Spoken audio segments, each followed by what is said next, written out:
Hey everyone, John Wood and Brooks Kubik here, and we are bringing you installment number 1 in a brand new series, obviously covering old school strength training and muscle building. And specifically, this one is going to feature some workouts, and I think you're going to enjoy it quite a bit. This is a workout that John did recently. Of course, John is the owner of some incredibly strong hands and forearms. And what you're going to see is a very interesting wrist rolling workout. And you're not only going to be able to see it, we're going to talk about it and kind of walk you through it as we go forward. So, John, are you ready to go, or did you want to say anything before we get started? No, I think we'll cover some of the details of what we're seeing as we go through it. Why don't we go ahead and play the video and we'll go from there. Okay, are you ready on the video? Okay, hang on. Let me play it on my end. Are you good on your end? I'm going to hit start when you say to. All right, go. Okay, so John, what are we seeing and what gave you the idea to do this? Well, this is a wrist roller workout that was done in my mom's backyard in Cincinnati back in April. And I had been, up until then, thinking a lot about the wrist roller. I think it's a very good exercise and has a lot of potential, a lot more potential than people give it. But when most people do the wrist roller, they just kind of do it at the end of a workout and do a little bit here, a little bit there, and use a lightweight, and they just kind of do it to check off a box. And I was thinking that, well, maybe this is a type of example where what if you really analyzed what are the weaknesses with the wrist roller, what are the limitations, and maybe there's ways to get around those just mechanically in how you perform the exercise. And one of the things that I thought of as I was thinking through this is that you're limited in terms of the length of the cord you have. I mean, I like to do a very long range of motion, but at the same time, that presents a lot of other problems. If you're standing up on a ladder or leaning over a balcony or something like that, you can drop it, or any number of things can happen. If that's the type of thing that you're dealing with. You're also dealing with the amount of weight that you can use.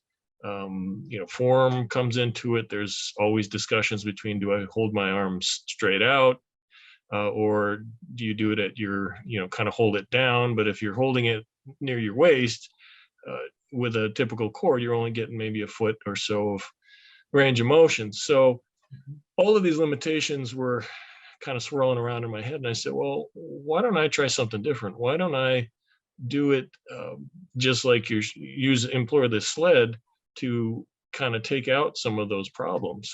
And yeah, that kind of, there's a trade-off there. You're not getting the negative part of the motion, but at the same time, I think that you can really ramp up the other aspects of it. You can use a much heavier weight. You're getting there's no danger of dropping it, or whatever the case is. You can be real consistent. And this is kind of what you're seeing on film, is what I devised in terms of taking out those limitations. So I did some research. I wanted to get a sled that was pretty minimal, that I could keep in my car or put in a backpack or take with me, so I would never have an excuse for not being able to work out. And finally, the one that I came up with, the one that you see in there, is from Rogue Athletic. It's their sled. It's really sharp, literally, because there's some ends on it that I would have ground down, but it looks like it was laser cut, a very high quality piece of equipment. And it was good was that the loading area, the loading pole that you see, actually flips down. You can take the bolt out of it, and so you could fit it in a backpack if you really needed to. I think it weighs about 25 pounds on its own.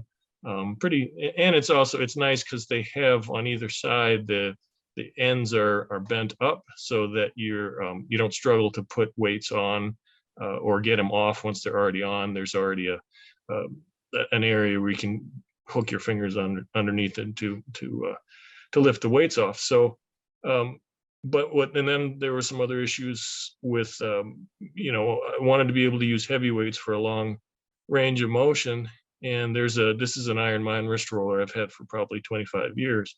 And there's a 10-foot cord on it. And then I was thinking, well, it seems like it'd be nice if it was something that was long enough that you could do just continuously. But when you're doing it, you figure that, well, I can just kind of use the way that this works as a means of doing the exercise. So I just need about 50 feet or so of grass, of flat ground, and then I figured it's just easy enough. Instead of moving the sled back, I just move the chair because it's just easier to do, and just went from there. And then as I had been doing this, what you're seeing here in this workout, this is maybe the 5th or 6th time that I had done this workout, and it's a killer. I mean, I was pretty much done by the third trip there. You can see it. I think it's actually this one, or maybe it's I think I put my head down. Yeah, right there. I'm done. So, and then I think I got another. Okay, so this was the last section there of the flexion aspect, and then I just carried the whole apparatus, stripped it down, carried it all the way back to the beginning, and then momentarily added a lighter weight. I used 40 pounds for the flexion aspect of it, and as you'll see, I only used I think 7.5 pounds for the extension part of it. But it was intense. I figured that what I was doing was so intense that it would negate any of the other limitations that I was facing with doing this. You really look like you've been hit by a Mack truck just from doing the wrist roller for what, 40 feet, 50 feet? As I did 5 of each, so 5 10-foot rolls. This was beat halfway through, so I've already done 5 flexion. Wow.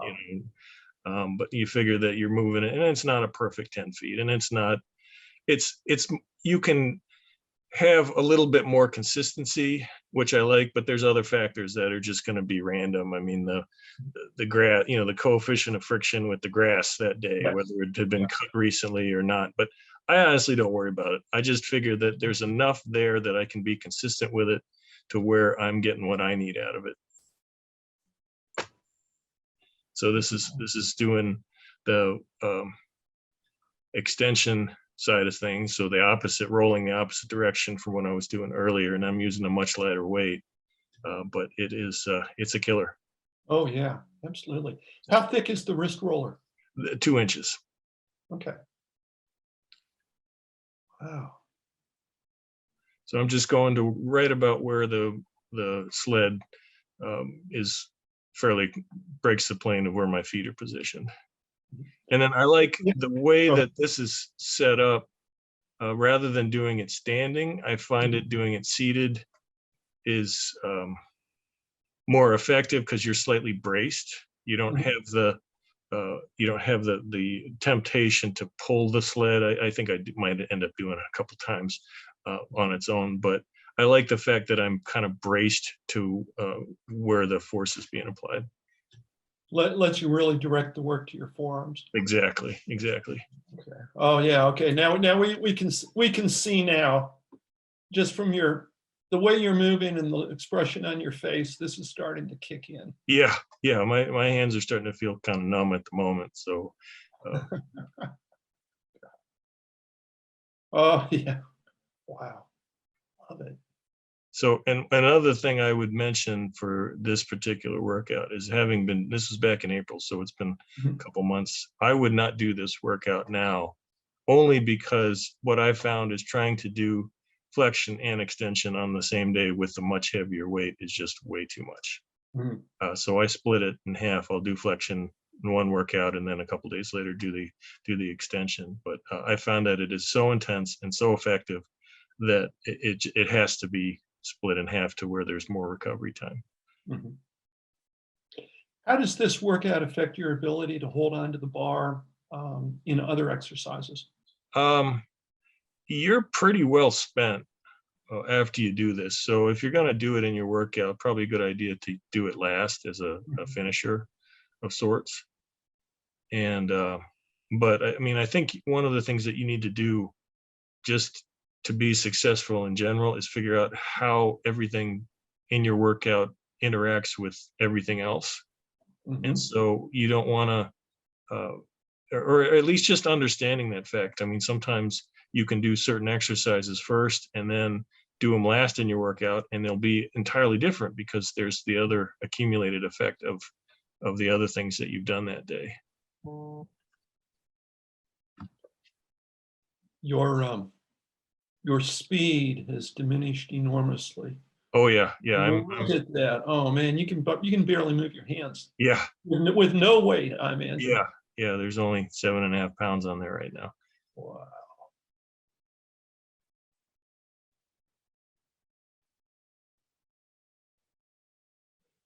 Do you get a lot of soreness in your hands and forearms from this? Yeah, I can only do this about every 3 or 4 days. It's just it hits you so efficiently and effectively. It's not. I mean, you take all the balance aspect and all the other things out. It's just all forearms. So I mean, it couldn't get more intense than what you're seeing. So yeah, it's not something that you're just going to do for kicks. Are you doing any other wrist grip or forearm exercises in this workout, or is it just the wrist roller? That day it was just the wrist roller. There was nothing else that even if I wanted to do something else, it wouldn't have been happening. It depends on the day, and sometimes I'll do work like with this one with the wrist roller, and then I'll do something else afterwards, a grip machine or something like that. And I know I won't be as fresh in terms of my actual performance, but to me it's valuable to see what's the effect on the subsequent exercise. And so I'll know kind of I'll be able to gauge how can I still make that workout or that exercise effective under these same conditions. Okay, that's the fifth set. Wow. Yeah. Or the fifth interval. Yeah. Wow, cool. So let me ask you a couple other questions. You're doing 5 of these. 5 intervals? Did you start out doing that, or did you start with fewer and then work up? Initially, when I started this workout or this type of training, I started with 5. I just by trial and error, or just happenstance, I thought that was a good place to start. For the first time I did it, I had no idea of what weight to use, so I just guessed. I guessed too heavy, but that was a good thing because it actually allowed me to, as I did it after that, it allowed me to recalibrate and then make the necessary changes. Would you ever try more than 5, like try to do 10 intervals or whatever? I think you could. I think that there's always an opportunity to adjust some variables. Honestly, I don't probably see doing that, only because I don't think it's necessary. But I mean, you can always, if you need variety, just change something like that. You do less weight and more reps or more intervals. I haven't found that to be the case, but it's always an option. Do you have any idea how many reps you did in that workout? In terms of the circumference of the roll? Or how many times you did one of those movements? I don't, but I could go in and count them, I'm sure. Well, don't do that. We're going to leave that for the viewers. Yeah. Anybody who wants to can go back and watch this again with one of those little clickers in their hand, and tell us how many reps John did in flexion and extension. Okay, cool. And then just post it in the comments so that we know about this. I've got it's a lot, put it that way. And I would imagine that if you were timing yourself doing, if you were looking at 2 sets of 15 or, 3 sets of 12 or some kind of standard count on the wrist roller,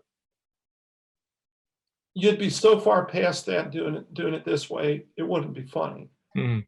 And similarly, if you were doing, do it for 1 minute, which is a standard, or, do it for 2 minutes, you'd be way past that if you counted it up doing it that way and then compared it to this way. This gives you enormously off the charts higher volume. Yeah, and I wasn't really shooting for high volume, and it just is what it is. Mhm. And I don't really, like I say, I could get very, very esoteric as far as some of the variables, but I don't worry about it. I just focus on doing it as long as the weight goes from point A to point B, in reasonably good form. I'm not pulling it, even though I think I may have done it once or twice, but either way, and there's a means of comparing one workout to the next so that it's consistent enough in terms of the form. And then also from there, it's just hard work. I mean, there's no way around it. And it's harder because when you take all the other aspects out of it, it's going to be harder than the traditional way of doing wrist roll, which is what I was going for. And then, from there, you just keep it up. You just keep doing it on a regular basis and getting a little bit better each time, and keep the streak going. Now, I don't think you used chalk in that. Was that because you were in your mom's backyard and she doesn't want chalk all over the yard? Or do you not need chalk or don't use it? Talk about that. I don't use chalk. I'm not a chalk guy. I'm kind of philosophically against it for a variety of reasons, but I don't find it necessary. And my feeling is that uh, it's something that people do, um, I guess, almost ritualistically. If you want to use chalk, it doesn't matter to me. I don't really care. I just don't use it. It's not my thing. Okay. Have you ever done this workout with a different wrist roller? For example, a wooden one, pipe, anything, something thicker, something thinner?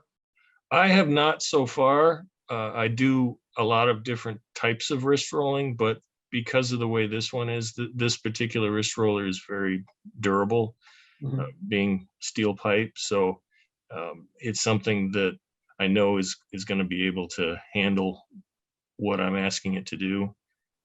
If you were using, I wouldn't probably do this with a wrist roller that was not as heavy duty as this one. Mhm. You can get a great workout with a broom handle or something of that nature, but I don't think that that's going to be able to handle what's going on here. Yeah, yeah.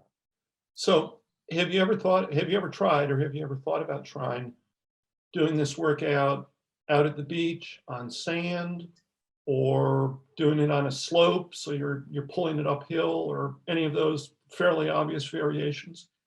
I haven't done that only because the opportunity hasn't really presented itself. I'll do it in my front yard in the same spot, very similar to what you're seeing here.